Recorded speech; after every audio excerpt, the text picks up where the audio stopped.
I was writing out a recipe this morning for turkey a la king, and I realized that I actually had all the ingredients necessary, and it sounded really good. Now, this is one of those all-time classics that's just really easy to throw together. Now, chicken a la king is what most of us know, but turkey works just as well. And we've got turkey leftover season coming up, so I'm going to show you how to do it.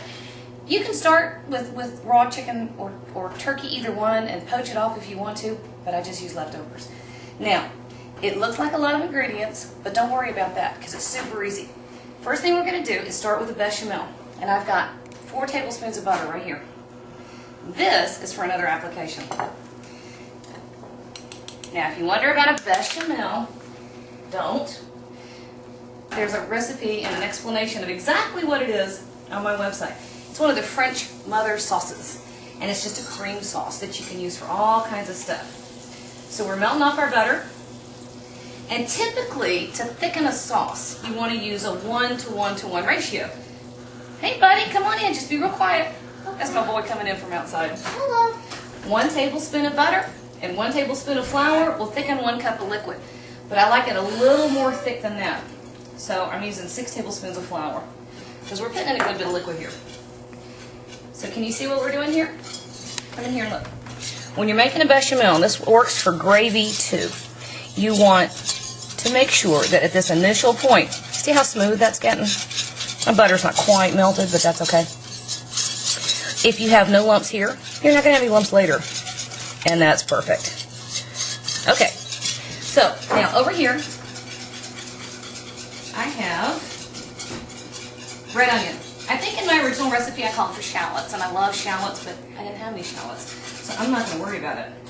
This just goes right in there on top of everything else. And we're going to let the flavor of this red onion kind of perfume and infuse the sauce that we're making. Okay, here we go. Right here I have 4 cups of homemade chicken stock. Now, if you've watched any of my videos, you know I preach homemade broth and homemade stock. The flavor is like nothing else. And look how thick that is. That's because I did it myself, and I double strengthened it, and I let all those flavors kind of intensify. So this is amazing flavor here. Of course, you do it with the things that normally you would throw away. Even better, dirt cheap. So we just whisk everybody together here. Don't make a mess like I'm doing.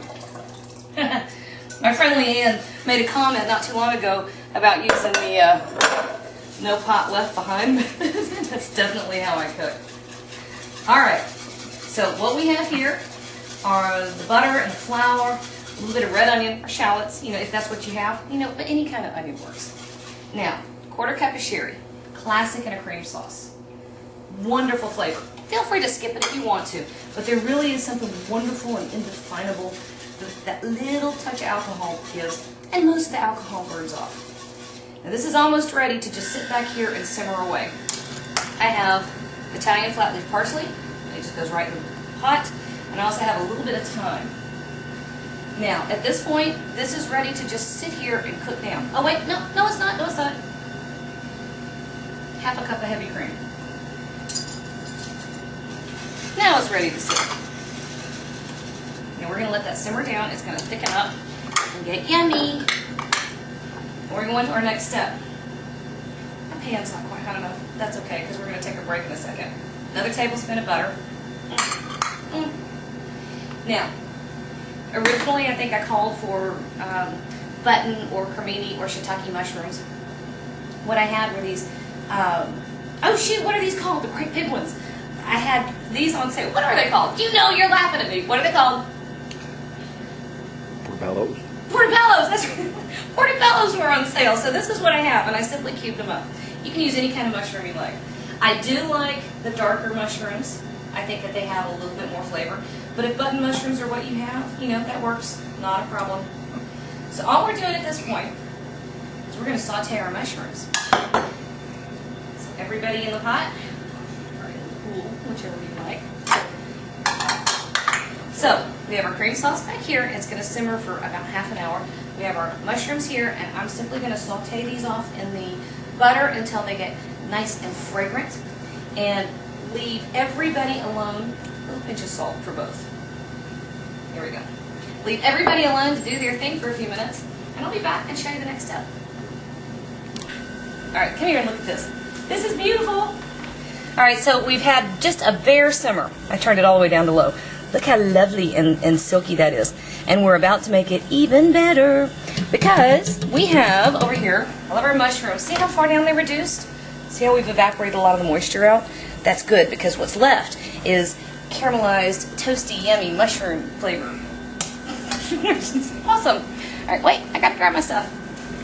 All right, now you can just pull out the bits of herbs if you want to. But what is a little bit easier, I want you to drop this. Sorry, the bottom of my pan is to the camera. I apologize. We're going to run that through a strainer just to get all the herbs and all the chunky stuff out of there because we want a nice silky sauce. Okay? We want all the flavor we can get though, so we're going to smash it. Yeah. No dish towel left behind either. All right. Now, what we have over here is our creamy, beautiful bechamel and chicken stock and a little bit of cream. And then we are going to do a couple of things. I have just a little tiny touch of cayenne pepper. Okay, you gotta watch that stuff. It carries a punch. And if you like a punch, which I happen to, fine, kick it up. But I'm feeding children and they're not crazy about it. Fresh nutmeg is a thing of beauty with a cream sauce. But don't use it if you don't have the fresh thing. It comes in little, see that? And see, it's a little nut. You get 7 or 8 of them in a package, and they last forever. And you just use a microplane grater. You don't want tons. This stuff is strong. But don't use the pre-ground stuff that you get. I mean, it's just, it's not nice. Use this stuff. And that's all you want. Hey, JB. Can you walk around that way and get me a spoon, please? I need to taste my sauce. So we're going to bring it back up to temperature. And at this point, we're adding this luscious, juicy... Hello, Mom. Yummy. Thank you. This is John Bladen. Hello, nice to meet you. He's going to help me in a minute. He's going to be my taster. I love tasting. So all we're doing here is warming everybody up. And we're going to do a final taste just as soon as I get that cayenne stirred in there. You never serve anything unless you make sure you've tasted it to season everything off. You never know exactly what you've got until you've got it finished. Alright, so I'm going to give it a taste. No, it's good. Yeah, I don't like it. Okay, you ready to finish it off? Yes, ma'am. We're coming over here. Okay. I have just a little bit of fresh parsley. You can use fresh chives too, that's fabulous. Why don't you stand right here so everybody can see what we're doing. Don't cut your fresh parsley until you're ready to use it because the knife will actually bruise it and it will wilt. Get those little black slimy bits. You do not want that. No, we don't want that at all. Cut in the heat. Now, you can use just about anything you want to. Biscuits or toast or crepes. You can use the puff pastry shells. I didn't have the shells. Turn around, Blake. I didn't have the shells. All I had were the sheets, so I just cut them into little squares. And this is all you do. We're going to layer that over the top. That looks good. It does look good, doesn't it? It really is good. And you know the cool thing about this is one of those dishes you can dress it up and serve it for something a little more formal. You could serve it for any meal. Or you can dress it down and serve it for just about anything else. Have light. Do I look good? Do I look good, Bladen? We look okay? You look fine. All right. That is our chicken or turkey a la king, and I'm going to let, it's hot, buddy. Okay. Be careful. So I love the little crunch of the puff. So we're going to come in here and get some sauce. Okay. It's a little bite.